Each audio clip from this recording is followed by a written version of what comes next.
দর্শক, এই মুহূর্তে আমাদের সাথে রাজধানী ৩০০ ফিট এলাকা থেকে যুক্ত আছেন সহকর্মী আফজাল হোসেন। আফজাল, আগামীকাল দেশে ফিরছেন তারেক রহমান, রাজধানীর পরিস্থিতি কেমন দেখছেন জানাবেন আমাদের।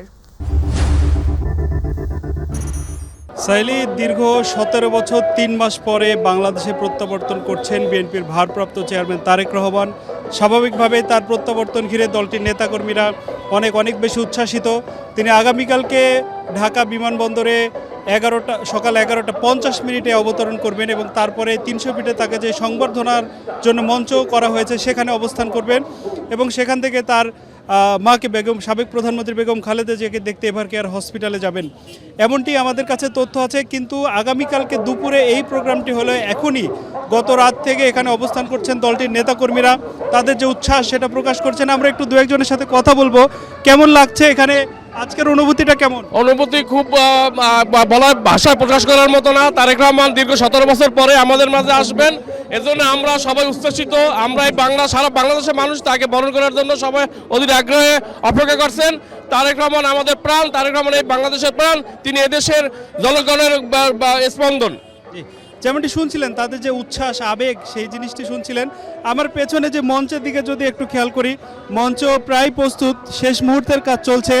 মূল কাজ শেষ হয়েছে, আজকে হয়তো কার্পেটিং এবং অন্যান্য কাজগুলো শেষ হবে এবং ইতিমধ্যে মঞ্চের আশেপাশে নিরাপত্তা বাড়ানো হয়েছে এবং কয়েক স্তরের নিরাপত্তা ব্যবস্থা তৈরি করা হয়েছে। একটু আগে বিএনপির স্থায়ী কমিটির সদস্য মির্জা আব্বাস এসেছিলেন, তিনি আমাদেরকে জানিয়েছেন এখানে কত লক্ষ মানুষ হবে আসলে তিনি কেউ অনুমান করতে পারবে না। তারা প্রত্যাশা করছেন এখানে লক্ষ লক্ষ মানুষ হবে এবং তাদের যে উচ্ছ্বাস আবেগ তাদের প্রিয় নেতাকে দেখার সেইটা প্রকাশ করবেন। এছাড়া তাকে প্রশ্ন করা হয়েছিল নিরাপত্তা নিয়ে কোনো শঙ্কা আছে কিনা, তিনি জানিয়েছেন প্রশাসনের পক্ষ থেকে সব দিক থেকে সাহায্য করা হচ্ছে, নিরাপত্তা নিয়ে আপাতত কোনো শঙ্কা নেই। এছাড়া আমাদেরকে আগামীকালকে বিএনপির ভারপ্রাপ্ত চেয়ারম্যানের যে কর্মসূচি সেটি সম্পর্কে জানিয়েছেন বিএনপির স্থায়ী কমিটির সদস্য সালাউদ্দিন আহমেদ। তিনি বলেছেন সকাল 11টা 50 শাহজালাল আন্তর্জাতিক বিমানবন্দরে অবতরণের পরে তারেক রহমান তাকে যে বিমানবন্দরে অবস্থান করবেন স্থায়ী কমিটির সদস্যরা তাকে সেখানে অভ্যর্থনা জানাবেন। এরপরে ৩০০ ফিটে সংবর্ধনা গ্রহণের পর এভারকেয়ার হসপিটালে যাবেন এবং সেখান থেকে পরদিন শুক্রবার জুমার নামাজের পর জিয়াউর রহমানের মাজার এবং সাভার স্মৃতিসৌধে যাবেন তারেক রহমান এবং শনিবার অর্থাৎ তার পরের দিন এনআইডি কার্যক্রম শেষ করার জন্য তিনি জাতীয় নির্বাচন কমিশনে যাবেন এবং নির্বাচন কমিশনের কাজ শেষ করে তিনি শহীদ ওসমান হাদির কবর জিয়ারত করবেন। এছাড়া এরপরে জুলাই অভ্যুত্থানে আহতদের দেখতে পঙ্গু হাসপাতালে যাওয়ার কথা রয়েছে বিএনপির ভারপ্রাপ্ত চেয়ারম্যানের।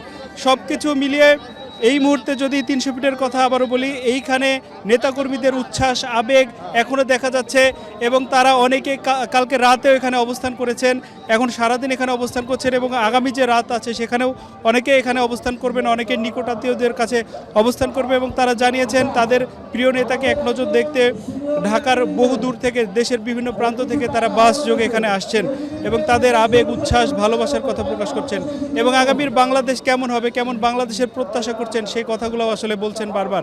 এই ছিল রাজধানীর ৩০০ ফিট থেকে আমার কাছে সবশেষ। আফজাল, আপনাকে ধন্যবাদ। দর্শক, রাজধানীর ৩০০ ফিট এলাকার সংবর্ধনা মঞ্চ থেকে যুক্ত ছিলেন আমাদের সহকর্মী আফজাল, জানাচ্ছিলেন সেখানকার সবশেষ পরিস্থিতি।